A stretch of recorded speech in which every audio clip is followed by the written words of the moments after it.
हमारे बड़े भाई साहब जो मेरे लिए भगवान स्वरूप थे, और छोटा भाई जो लक्ष्मण था, रामचंद्र पासवान जी, दोनों का 28 नवंबर को हम अपने पैतृक घर पर उनकी मूर्ति का अनावरण करेंगे।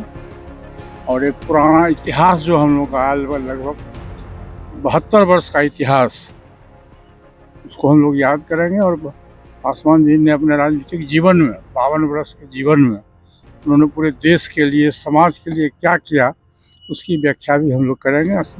और जो नए नवेले जो घर जमाई सांसद हैं, जो नए नए अभी कुर्ता पैजामा सिलाए हैं, ढंग से पैजामा का डोरी भी जिनको बांधने नहीं आता, वो लोग बोल रहे हैं, लेकिन उन लोगों के बातों का जवाब एनडीए के ही शीर्ष नेताओं ने दे दिया है। नमस्कार, मेरा नाम प्रेम है और आप लाइव स्ट्रीट देख रहे हैं। पशुपति कुमार पारस आरएलजेपी के राष्ट्रीय अध्यक्ष अभी पटना से शहर बनने के लिए रवाना हो गए, पर उन्होंने कई सवालों का जवाब दे दिया है। आखिर शहर बनने जाने का कारण क्या है? देखिए, चिराग पासवान के कई नेता हैं जो लगातार सर्टिफिकेट बांट रहे हैं कि पशुपति कुमार पारस एनडीए गठबंधन के हिस्सा नहीं है। सबसे पहले हम आपको सुनाना चाहते हैं कि पशुपति कुमार पारस, जो कि आरएलजेपी के राष्ट्रीय अध्यक्ष हैं, क्या कुछ करें। सबसे पहले आप वो सुने।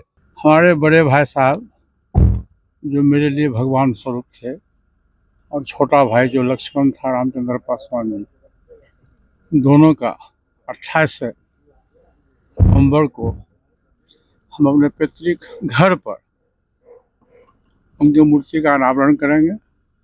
और एक पुराना इतिहास जो हम लोग का लगभग 72 वर्ष का इतिहास, उसको हम लोग याद करेंगे। और पासवान जी ने अपने राजनीतिक जीवन में 52 वर्ष के जीवन में उन्होंने पूरे देश के लिए, समाज के लिए क्या किया, उसकी व्याख्या भी हम लोग करेंगे। संयोग से उसी दिन मेरे पार्टी का स्थापना दिवस भी है। सर, कौन कौन आएंगे स्थापना दिवस के दिन शहर बनने में? पूरे देश से लोग आएंगे, तो उस दिन आपको पता चलेगा कौन लोग आएंगे। पूरे देश से लोग आएंगे, सभी लोगों को निमंत्रण है। उसमें जो लोग आ जाए, बड़ा कुछ ऐलान भी करने जा रहे हैं ना। उसके बाद जब कार्य समिति की बैठक होगी, हमारी कार्य समिति की बैठक के बाद हम लोग घोषणा। एक सवाल है सर, चिराग पासवान के कई नेता जो कोई कमेंट्स नहीं, नो कमेंट्स, सर्टिफिकेट दे रहा है कि आप एनडीए नो कमेंट्स। चलो, तो अभी आप पशुपति कुमार पारस को सुन रहे थे। तमाम मुद्दे को लेकर क्या कुछ कहा उन्होंने, ये आपने सुना है। पर जब सवाल किया गया तो हालांकि उन्होंने नो कमेंट कह दिया। हमारे साथ सरवन अग्रवाल हैं, राष्ट्रीय प्रवक्ता हैं।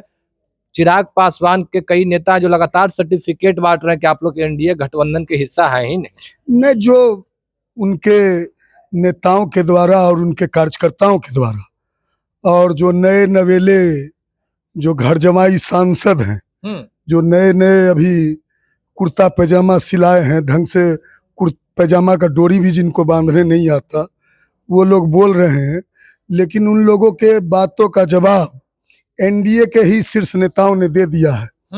एनडीए के ही नेताओं ने, भाजपा ने, जदयू ने उन लोगों को मर्यादा में रहने का पाठ पढ़ाया है। तो जहां तक बात रही, हमारा तो मानना है चिराग पासवान या उनकी पार्टी के लोग, कोई भी लोग एनडीए के अधिकृत प्रवक्ता नहीं है। ये बात तो भाजपा के शीर्ष नेतृत्व और जनता दल यू के शीर्ष नेतृत्व को तय करना है।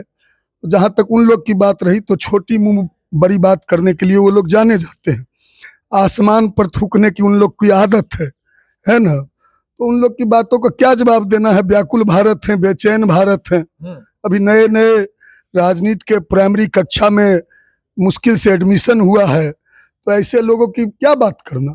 अब बात करने की बात नहीं करे, पर आप लोगों को तो वो एनडीए गठबंधन से अलग कर रहे हैं ना। नहीं, एनडीए गठबंधन से अलग होना या एनडीए गठबंधन, लोगों ने घोषणा कर दिया कि कहाँ है पशुपति कुमार पारस। जब भी बैठक हो, चुनाव लड़ने की बात हो, कहाँ कहीं आप देखते हैं एनडीए गठबंधन में आप लोग? अरे ये बात तो हमने कहा ना। हाँ। भारतीय जनता पार्टी एनडीए के ड्राइविंग सीट पर है देश एवं बिहार में। हाँ। फिर जनता दल यूनाइटेड है आदरणीय मुख्यमंत्री नीतीश कुमार जी के नेतृत्व में। हाँ। ये लोग जवाब देंगे। जो बोल रहे हैं वो एनडीए के ना अधिकृत प्रवक्ता हैं, और नए नए जुम्मा 4 दिन पहले एनडीए में ये लोग पैदा हुए। 3 साल 2020 से और 2024 के अंत तक ये लोग एनडीए के बाहर थे। एनडीए के बाहर थे। लोकसभा चुनाव के समय में ये लोग एनडीए में आए हैं, तो ये लोग तो ना एनडीए के अधिकृत प्रवक्ता हैं। ये लोग अब क्या बोल रहे हैं, इनका जवाब तो भारतीय जनता पार्टी और जनता दल यू के लोगों ने दे दिया है कि जिनकी नाम आप ले रहे हैं कि वो इंटाइटल नहीं है। लेकिन फिर भी मैं कहता हूं, छोटी मुंह बड़ी बात ये लोग कर रहे हैं। अभी इनको अपने राजनीतिक हैसियत, राजनीतिक औकात का नहीं, वो लोग पूछ रहे थे कि 2 दिवसीय कहा जा रहा था कि मैराथन बैठक है, ये बैठक है, वो बैठक है। कौन कौन नेता पहुंचे थे? नेता भी पहुंचे थे कि अपने में लोग बैठक कर लिए? आप तो आए थे ना, 2 दिन की बैठक हुआ। सुबह 10 बजे से लेकर शाम में 7 बजे तक 2 दिन लगातार बैठक चली। जो हमारे दल के नेता हैं, जिनकी बात कर रहे हैं, उनके तो 24 से 2 दर्जन से ज्यादा बड़े नेताओं ने उन पर टिकट बेचने का आरोप लगाकर दल छोड़ के चले गए। उसके बाद में भी उनके दल में भारी भगदड़ देखने को मिली। जो 5 सांसद की बात करते हैं, 100% स्ट्राइक की बात करते हैं, उनके दल में भारी भगदड़ की स्थिति थी। आज भी भारी भगदड़ की स्थिति है। उनके प्रदेश अध्यक्ष कहीं नजर नहीं आते। उनके सांसदों पर कभी बराबर सवाल उठता है कि 3 सांसद उनके भाग रहे हैं, कई सांसदों में टूट हो रही है। लेकिन हमारी जो बैठकें हुई, सारे के सारे जिला अध्यक्ष इंटैक्ट थे। सारे के सारे पार्टी के नेता पशुपति कुमार पारस जी के नेतृत्व में इंटैक्ट थे।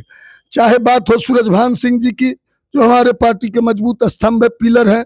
चाहे बात करें चंदन सिंह जी की, जो हमारे पार्टी के पूर्व सांसद है, राष्ट्रीय महासचिव हैं। चाहे बात करें आप प्रिंस राज पासवान जी की, जो हमारे पार्टी के प्रदेश अध्यक्ष पूर्व सांसद हैं। चाहे आप बात करें विधान पार्षद भूषण कुमार की, जो हमारे पार्टी के नेता हैं। चाहे बात करें सुनीता शर्मा जी की, जो पूर्व विधायक हैं। चाहे बात करें अनिल चौधरी जी की, जो पूर्व विधायक हैं। जितने भी पूर्व सांसद, पूर्व विधायक, पूर्व नेता, जितने भी जिला अध्यक्ष हैं आप, और चाहे बात करें आप दलित सेना की, पार्टी का सबसे बड़ा फोर्स है, सबसे बड़ा ताकत है राष्ट्रीय लोक जनशक्ति पार्टी। और लोक जनशक्ति पार्टी के जो इमारत है, उसका नींव है दलित सेना। दलित सेना के भी सारे नेता और कार्यकर्ता, सारे लोग इंटैक्ट थे। इंटैक्ट है तो एनडीए में है या फिर एनडीए से अलग है? मन बना लिया आप लोगों ने? देखिए,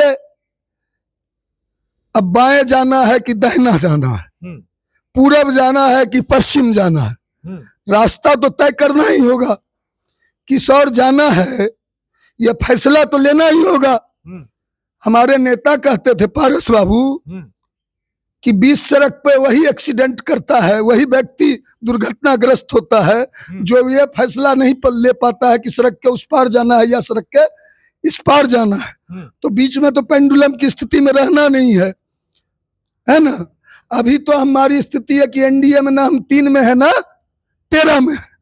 लेकिन फिर भी एनडीए के जो नेता है, भारतीय जनता पार्टी के नेता है, बिहार भाजपा के, जदयू के, उनका जो लगातार बयान जो हमको सुनने को मिल रहा आप ही लोग के माध्यम से, वो लोग लगातार बोलते हैं कि पशुपति कुमार पारस जी एनडीए के सम्मानित नेता हैं, एनडीए में हैं। ये भाजपा और जदयू के लोग बोलते हैं। लगातार भाजपा जदयू के मंत्री हो, विधायक हो, सांसद हो, या जितने भी जदयू भाजपा के वरिष्ठ प्रवक्ता है, वो लोग कहते हैं कि पारस बाबू एनडीए के सम्मानित नेता है।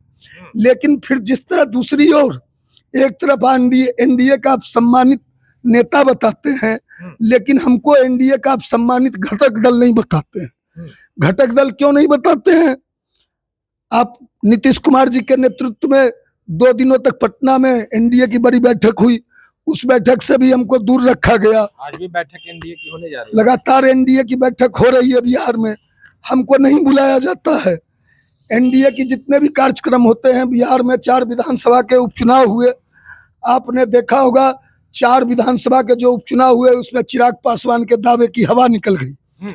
यह तो बात आप जाके जीतन राम आदरणीय देश के बड़े दलित नेता, पूर्व मुख्यमंत्री आदरणीय, पूर्व और वर्तमान में केंद्रीय मंत्री जीतन राम मांझी जी के पार्टी के प्रवक्ताओं से जाके आप बात कीजिए।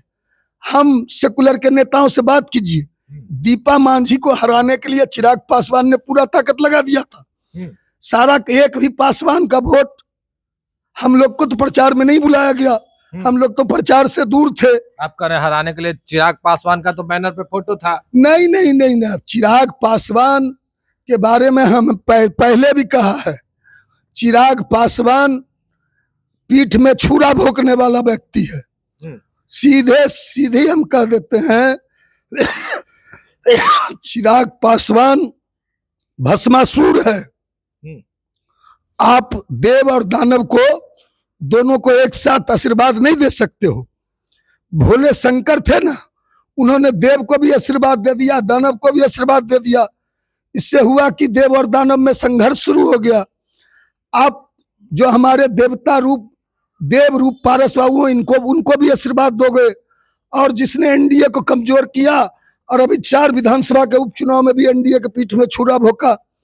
अभी अभिषेक झा जी जनता दल यू के तिरहुत स्नातक निर्वाचन क्षेत्र से उम्मीदवार है, वहां भी चिराग पासवान ने अपना उम्मीदवार खड़ा कर दिया और दिखाने के लिए कहा कि हमने दल से निकाल दिया है। वह अभी भी नारा लगा रहा है बिहार फर्स्ट, बिहारी फर्स्ट। वह जो व्यक्ति जनता दल यू के अधिकृत उम्मीदवार के खिलाफ में खड़ा हुआ है, वह चिराग पासवान का फोटो लगा के कह रहा है कि हम चिराग पासवान के उम्मीदवार हैं। तो इस तरह की राजनीति जो दोगली राजनीति है, दोरंगी राजनीति है ना, राजनीति का ये दोहरा चरित्र है। राजनीति में चाल, चरित्र, चेहरा ये बहुत मायने करता है। ये जो आजकल के नए नए आइटम बॉय राजनीति में आए हैं, इन सब आइटम बॉय को राजनीति की कोई जानकारी नहीं है। चलिए, क्या कुछ कहे थे श्रवण अग्रवाल, आपने तमाम बयानों को सुना। किस तरीके से चिराग पासवान हो या फिर एनडीए गठबंधन में है कि नहीं है, सवाल लगातार उठ रहे थे। देखिए, तमाम सवालों के जवाब दिए। क्या कुछ कहे थे आपने सुना है। फिलहाल के लिए इतना ही। बने रहे लाइव के साथ। धन्यवाद।